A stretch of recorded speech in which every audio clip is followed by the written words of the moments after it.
from her sharp eyes, Marianne Shad Carey blazed trails for women everywhere, and throughout her life, always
it or just touching the surface of it or actually doing nothing and playing on the people's emotions by politicizing this issue, but then dangling the so-called development in terms of infrastructure, which is what we're seeing across the continent. You tell people we brought you a road, we brought you some kind of a railway line from one point to point B, but nobody addresses the bigger issue that with the massive corruption, the citizens of that country can never see the benefits of the trickle effect of having infrastructure development in their region. Could this really make a difference, especially if people voted against what you just described as this massive corruption? This could make a difference. This could make a difference. But the question is, do the people who vote most, and most of those are actually the poor people and the people in the rural areas, do they truly appreciate that the ruling party is responsible for all this? Because it's so easy for the ruling party, the way it has been framing it, that some of the issues they are suffering from, some of the poverty that they're dealing with has nothing to do with the corruption of the government. But some of it is, there is a reality of terrible weather, that they experience prolonged droughts, and they'll say that some of the issues that people are kind of dealing with today are being resolved slowly but surely. So it could make a difference, but I almost have a strong feeling that the ruling party, that the incumbent, Peter Mutharika, is likely to win a second term at age 78. What do you make of the fact that there are a lot of critics who say that perhaps this is the time for Lazarus Chakwera, for example, the leader of Malawi Congress Party, the oldest party in Malawi, to garner votes because he has support from a lot of people, and not only that, he has an endorsement from the former President Joyce Banda. Yes, I mean, he does have a shot at this, but the problem is the incumbency, benefits from incumbency. There's always an advantage of being in office. There have been, of course, talks about, there have been a lot of conversation around how the ruling party has suppressed the freedom, suppressed the voters, especially in the opposition areas. And so while there could be a number of people willing to vote for the opposition, the advantage of the incumbent is that they are able to manipulate, to suppress. There's a so-called voter suppression, to frustrate the opposition and just make sure that they do not win fairly. I mean, the opposition doesn't mean that it's going to, if it loses, it will be a fair game here. There's a likelihood that the ruling party will win, but how fair will that be will be subject to discussion by tomorrow or the day after. Are you suggesting that the Malawi Electoral Commission is going to perhaps use what I would characterize as a style kind of counting the ballots, where it doesn't matter who shows up to vote, but who counts the vote? It has always been true across the continent that it is who counts the vote. And unfortunately, it is the case in Malawi, as it is in many other countries, that the Electoral Commission is very closely linked with the ruling party. There hasn't been a clear delinking of the Electoral Commission in most of African countries from the ruling party. So the incumbent has that advantage of literally having a close association with the people who are going to vote, to count the vote, and those are the ones who actually determine who wins the election. It's not the ones, it's not the voters. It is those ones who are counting, and those who are counting are part of the system. Unfortunate. Yeah, interesting. Let's go to a comment. Let's go to Terry Sinclair. How do we prevent anomalies from happening during elections? Yes. Great point. In fact, one of the things that has to be done across the continent is years before an election, even say soon after these Malawi elections, the institutions, the different organizations should fight to create a very independent electoral commission that is completely delinked from the government.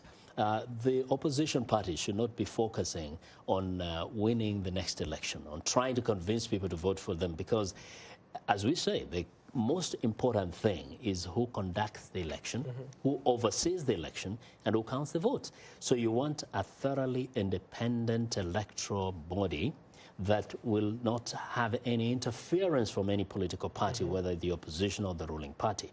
Now, once you put that in place, whether it is in Malawi, in Kenya, in Uganda, you can now count on a fair and free election. But as long as Africa continues to allow electoral commissions that are literally an extension of the ruling party, you can never be sure of what the outcome of an election will be. We've seen that even in Kenya, where it looked almost like you could predict the results until the Electoral Commission decided otherwise. Interesting. Yeah. Let's continue. Let's go to another comment. Let's go to Ninsima Jonathan. Why do you continue to cover politics when it continuously is the same pattern over and over again? Yes.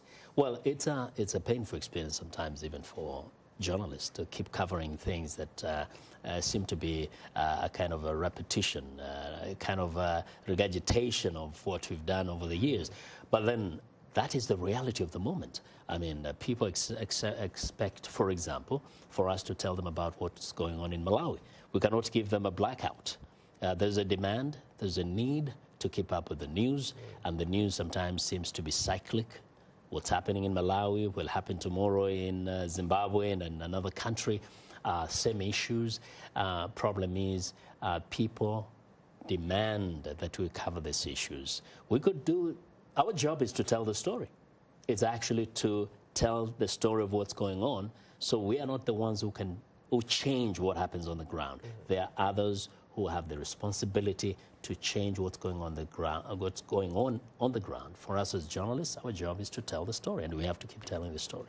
Speaking of change, there are a lot of young people in Malawi who think that maybe it's about time that country underwent some kind of a reform or change, not just at the top level, but a fundamental change of all the institutions, of everything that is happening, that is going wrong in Malawi. You're looking at young people saying that maybe this election, they wanted to vote for a younger person who sort of represents their views, who is going to usher in some kind of employment for these young people. You see, I think it is good to have a fresh face, a younger person, but that's not a guarantee. A guarantee is having institutions that are working for the citizens of a country and having leaders that who have a real intention and determination to transform their countries. They could be older, they could be way younger, but there's evidence across the continent that there have been some very young people who are terrible presidents. Well, people argue that Saulas Chalema, Vice President Saulas Chalema, could be exactly what you're just describing. Well, he has the aptitude, yes. He has the charisma, he's a young guy, and he's a very, very successful business person. Yeah, but that's optimism. There's something about politics that transforms people. We've seen so many people who looked like they meant well, who looked like they have what it took, including the age, the aptitude, and whatever they were doing at that moment.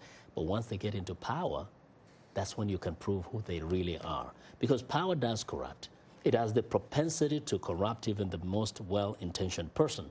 That is why I think the focus has to be having institutions that hold leaders accountable. If you hold leaders accountable, regardless of whether they're 20 years old or 40 years old or 78 years old, if you have institutions that will ensure that they perform and that they deliver, and that if they do not deliver, there will be consequences. Unless you have those institutions, it doesn't really matter how young they are. In Congo, we had a person who came to power at the age 29. But ask the Congolese how excited they have been for so many years. Across the continent, if you go back in history, the first presidents after independence in most countries were in their 20s. Well, what happened to them? They stayed in power for too long. And what happened? They transformed into whatever they became to be, dictators and monsters, some of them.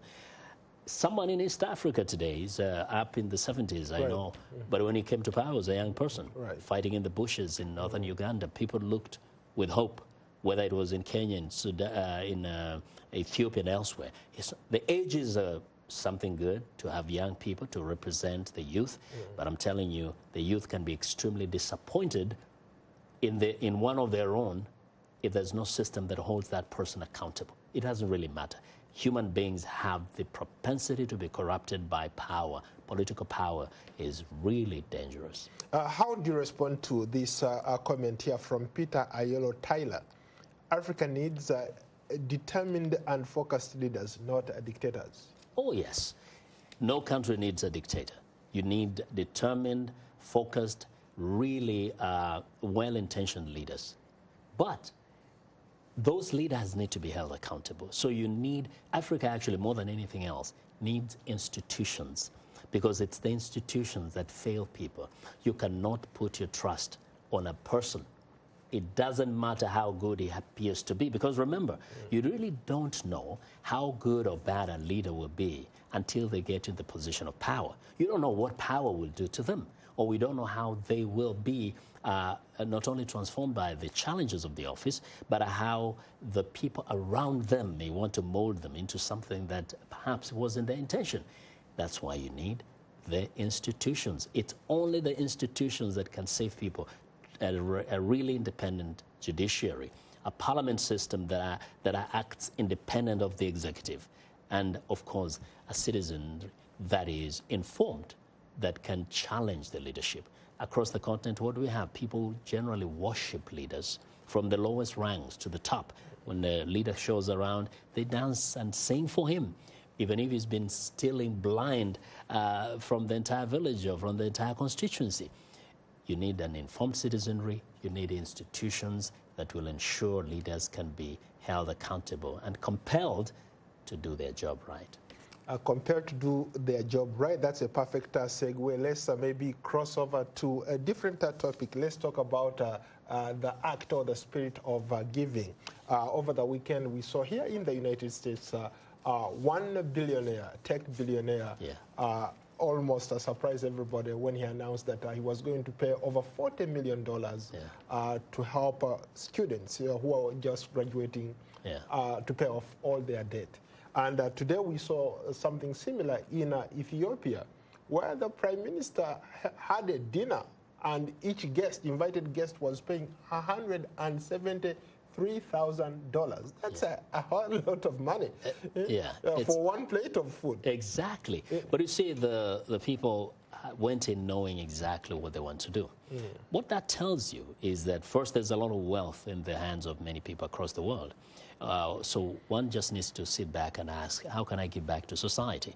Well, if you have $100 million, if you have $1 billion, they did not just fall from the skies. It means you made this money from the people, from the citizens, whether they were buying your goods or they were, buying into your services. So one of the things that was given as a very good example by this billionaire for Morehouse is that, you can give back in society in a more meaningful way, in a real way, by giving to kids who have just graduated and who owe so much money. You have not only helped that individual, but you have helped their family. Right. And for that millionaire, that billionaire, that may not be so much money. Now, what you're seeing in Ethiopia was very impressive in that this guest, about how many of them? 300 of them were invited, and they were told specifically they're going to buy these expensive meals to fundraise for development in Ethiopia.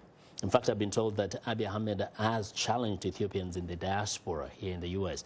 to forego, like, their coffee just one day and give $1 every day for a certain amount of time to raise funds for infrastructure development in Ethiopia.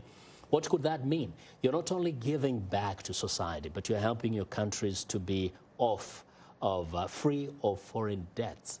So instead of having to look to China or to Europe for, loans, there are so many citizens who have so much money that they could actually contribute to the development of their countries, which will empower the countries to pursue certain policies without being beholden to a foreign benefactor. We have seen a few conversations also in northern Nigeria, where some CEOs of companies there, after visiting some parts of northern Nigeria, said they're going to do like a fundraiser. I think it is a challenge to many of the wealthy people across the continent to see how they can give back to either their local communities or even to national projects, such that instead of having to rely on foreigners, on China, on the Europeans and Americans, there could be a little part of a fraction of the developmental money that could actually be homegrown, that could also be, resourced or sourced from within, and that will save the country a lot. Let's maybe get into the politics of this. Is it sustainable? Prime Minister Abiy Ahmed inviting 300 guests and asking them to pay $173,000. Is it sustainable? Or it's just one of those PR stunts? It could be a PR stunt, but it's real. For the moment, that money actually is real. If you get that money and you do a specific project, it could inspire people to do something similar. You see, it could actually decentralize from Addis Ababa, and perhaps people of a particular region of Ethiopia could decide to bring together people from that region who have money and fundraise and build a school, build a hospital somewhere. I think it is sustainable depending on how, you know, progressively they use the money that was fundraised. If this money can be used in a way that people can see and can be associated with a project that people can see and people can benefit from, it is possible another year from now to call people back and say, can we also do another fundraiser? But if it's maybe done and you raise all this money and nobody knows where the money went to, it could be a short-term political stand, you know. But I think this can be sustainable. Why not? People have the money and they can keep giving if they're willing. But if they see where their money is going, they can keep giving. Well, there is a comment coming in, and this person, Emil, wants, can African leaders... okay, no, it just disappeared. Okay, let me follow up with a different question. Going back to Ethiopia, the thing is, you have a lot of people. Unemployment in Ethiopia is almost at 20%. You have a lot of homeless people. I was actually surprised to see that people, the business community, and some very wealthy guys can come up with that money cash, and yet you have all sorts of things going on in that country. Yeah, so that tells you, and this is a big challenge for the new Prime Minister, Abiy Ahmed, that in fact, the challenges are enormous, but you have to start tackling them from a place. Now, for a country like Ethiopia, just like it is in so many other countries also, it's having to come to terms with the reality of your nation, the level of poverty, and then establish what really is the cause of this poverty and how can we start fighting and eliminating that poverty in that country. So one of the things that has emerged from Ethiopia is that, for example, it has become a source of very cheap labor. So how do you add value to the labor that your people provide to multinational companies? Today, Ethiopians are some of the most, the biggest number of employees on Western and Chinese garment-making companies. They're making all these clothes, all these garments, but they are some of the lowest paid. Actually, they say they are the lowest paid in the world. So I think it behoves on the government of Ethiopia to make sure they add value to the labor that is being given by the citizens of Ethiopia so that the Ethiopians can have more money to use for their own development. But also, in other words, these rich guys are taking advantage of the ordinary guy. Yeah. So you find even some of it doesn't matter whether you're an Ethiopian or a Western or a Chinese that is setting up business in Ethiopia. I think the government needs to come up strong and say, we need to dignify our people of Ethiopia by making sure they get paid a decent wages that will get them out of poverty. And also it goes into the area of agriculture. There have been a lot of land that has been given to foreign countries, to foreign companies, Middle East companies in Ethiopia itself, where you move people from land and have foreigners coming there to do agriculture that is going to benefit those countries. How do you ensure that your own citizens are going to be beneficiaries of this foreign investment? There's a lot of bad investment, external investment, where people coming in, investing, and taking away everything without adding value to the labor of the people that the people are providing, but also of the resources that they're taking away. You have to give back to that country. Let's go to Emily or Kilo. Africans can't have good leaders when they're not good followers. How do we reduce themselves? Some of them have reduced themselves to ethnic bigots and praise singers. Yes. What is that supposed to mean? Yeah, what that is that actually that is what the strategy that politicians have used very effectively. Everybody knows that Africa was based on tribes as kingdoms and chieftains, and it was organized as such before the colonialists came. Now, when colonialism came, it lumped certain people together and made them countries, Uganda, Tanzania, Ethiopia, and other places. Now, the big challenge has been, how does a country, say Kenya, Uganda, Ethiopia, become a nation out of so many nations?